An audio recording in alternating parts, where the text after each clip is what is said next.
Hello everyone, my lords, ladies, other people. As the sun sets on another beautiful day in this green and pleasant land, I've come to this very difficult decision to do a Dame, Baron, Baroness, Lord, Lady, Sir, M-A-G-G-I-E-R-I-P, Margaret Thatcher Memorial Death Mask look. As you all know, she will be buried tomorrow, and so I know a lot of you have been asking, well, what's an appropriate look to wear to the funeral or just to work to show some respect? So I'm going to talk you through how you can achieve that domineering, stern, yet camp as fuck look for a nice day in the office. So what I'm going to start with is doing the foundation, and what we're going to use for that is this white acrylic paint. And I know she's known as the Iron Lady, but this actually contains lead, which gives the nice white look, also favoured by that other great redhead, Elizabeth II.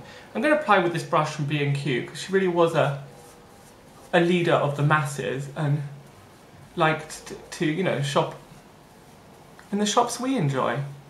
And I know Dennis loved nothing more than a rummage round in B&Q for some other battle axes and power tools to use in the bedroom. Okay, so we just want to get complete coverage for a nice milky white complexion that Thatcher enjoyed. Also, as she was a woman, and well, still is, we don't know if she's dead till she's on the floor, but in the extreme winter of her life, this makeup tutorial is great for covering up any bits of facial hair that you might have, ladies. So, don't forget to get all the lips in. We don't want anything showing. Around here, give ourselves a neckline, because I know Mags didn't have much chin to speak of. A strong lady, weak chin. So we'll just cover that up and give her some nice contouring around there. But don't worry, we'll come back to that later. Perfect. So this might take a while to dry, so I'll either speed the video up or I might just go with it now. Also, what's great is I like to use some Scotch tape here, which was loved in Scotland too, just to give some more definition to the face, like a sort of facelifty type, Meryl Streepy type look. You can do this before as well, and it's also good to get completely remove eyebrows, because as we know, any type of expression by the eyebrows is too human for politics. So there we go, I might just put a bit more white on top of that, blend it in completely. Oh shit, I don't know, she had two eyes, didn't she? And there we go, and there we go, so now we've got no human expression left whatsoever, which is absolutely perfect for the mother of the country. There we go, perfect. Now what we're going to do is we're going to draw in some eyebrows for expression, and as I will with most of the look, I'll be using blue. Not for any political reasons or anything, it's just one of Margaret Thatcher's favourite, and it goes well with her skin colouring and her hair. So I'm going to start with this pound shop blue pen, although I don't think Margaret Thatcher would like Mr. Singh, who runs the pound shop, but you know. And we're just going to draw some nice high curves that say power, business, but no emotion. I think that's perfect. The next thing we're going to do is do some contouring on the cheeks. Again, I'm going to be using blue and spit. Yeah, and what we want to is find the apple of a cheek and just contour up a bit. But, you know, subtle, we don't want to get rid of that pallid, zombie-like skin. So that's perfect, I think. Yeah, and we're also going to use a bit of the blue just to contour around the neck to give a bit more, I don't know, sort of a haughty neckline, as I like to call it.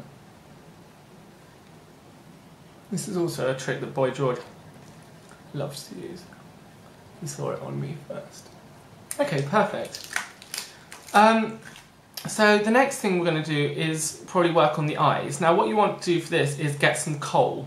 Now this can be hard because lots of the mines are closed, but you know, just find a little piece of like this in your grandfather's fireplace, and if you can make it small, we're going to do some coal eyes with actual coal.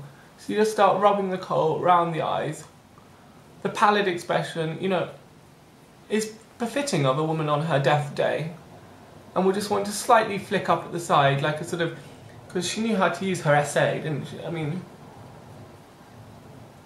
I think she was in many a right-wing wank bank. So there we go, perfect.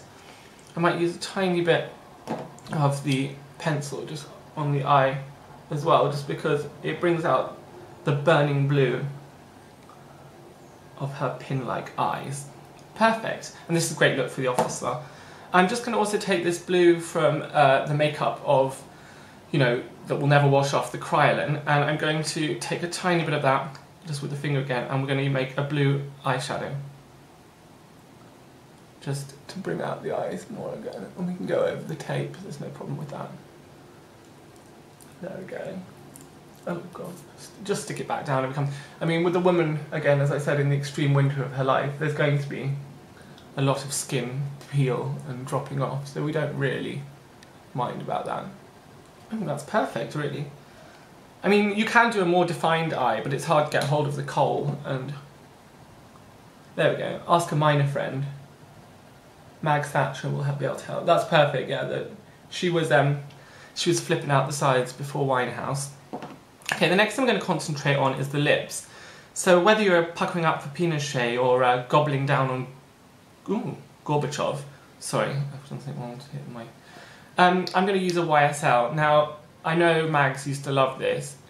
It was foreign and a bit pricey, but then she could afford it.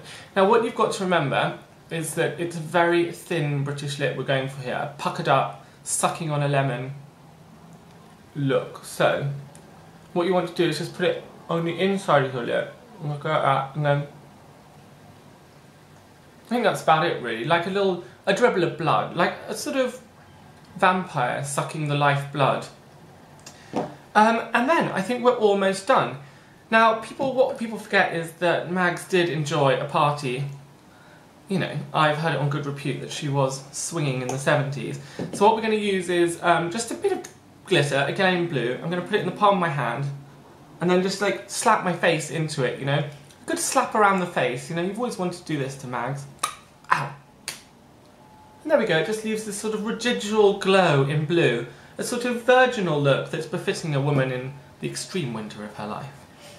If you want, I've got some blue glitter gel too, just to highlight the corners of the face, to cover up the surgery scars. Okay, now the final thing for Mags obviously is the accessories and the crowning glory, which was her ginger hair. Now, she was thinning more extremely than even I, and so basically what we're doing is the female equivalent of a comb over. So I'm going to take this one plait here, an auburn, I'm going to attach it to the top of my hair, and we're going to just, oh dear, and we're just going to work with this to achieve that sort of high hair. Now this is going to need a lot of back combing. I don't have time to do it all properly now, just for the cameras, but you can see what's going on here. So we're going to back comb and back comb and back comb again, and then hopefully we'll be left with some quite nice tall hair that we can then just pin onto the back of the head.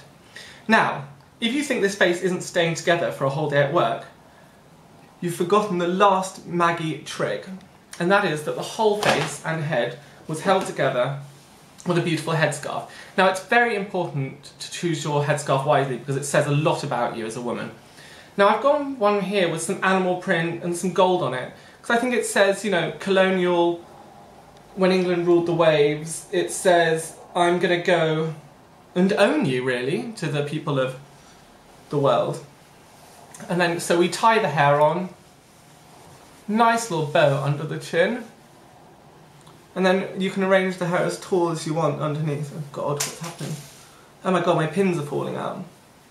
Well, if that happens to Mags, you know, tomorrow at the funeral, there's going to be hell. I mean, we're going to have bits of her face rolling around all over the place. Anyway, so I think this is a nice, respectful way.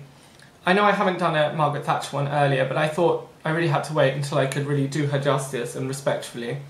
So here we have the Margaret Thatcher deathbed, death mask, good riddance, ding dong, I look hot look for Wednesday, which is tomorrow.